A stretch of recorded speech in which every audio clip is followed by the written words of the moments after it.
Computex is going on right now, and this is the news I think that really matters from day one. Asus confirmed the Ally X. Basically, you have the same screen as the ROG Ally from last year, the same CPU, but instead of having 512 gig of storage, you increase it to 1 terabyte.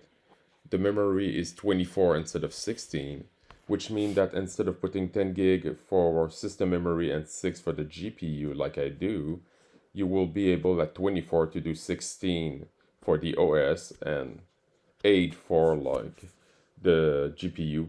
But then of course you can play with the settings, which should increase the performance. The RAM is faster. Now it's at like 7500 megahertz.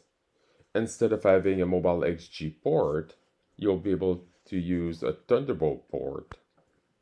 Of course, the SD card is not under, and you're gaining 11% more weight at 678 gram, and most importantly, you double the size of the battery. So it should be a very interesting like upgrade, like a version 2. But of course, hopefully there won't be any other problem, and Asus will give better support for the people that bought the ROG Ally version 1. The price should be $799 USD, and the console should be available in July.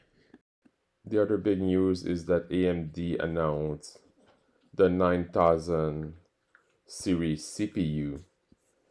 You have the 9950X with 16 core and 32 threads and 80 megs of cache. You then got the 9900X that is still a 12 core 24 thread CPU with 76 meg of cache. You have the 9700X, which is still a 8 core 16 CPU with 40 meg of cache, and you have the 9600, which is still in the 612 configuration and 38 meg of cache. So those should be available in July. More surprisingly, AMD also announced new CPU for AM4, continuing to support it. It's a great news because it means that people that are on AM4 right now can just do a drop-in CPU upgrade. You have the 5900 XT, which is a 16 core 32 threads with 72 meg of cache and a TDP of 105 watts. And you have the 5800 XT, which is in the 816 configuration with 36 megas of cache and 105 watts of TDP. They also announced AI stuff because Computex this year seems to be all about AI. What I thought that the most interesting about like that announcement is that there's like Strix Point graphics card. They say AMD Radeon 890M and the 880M. No specs for them, and I'm curious if it's like just like AI stuff that's been added, or like performance wise they're gonna be a big increase, because then it could be more interesting for a next generation of retro handheld.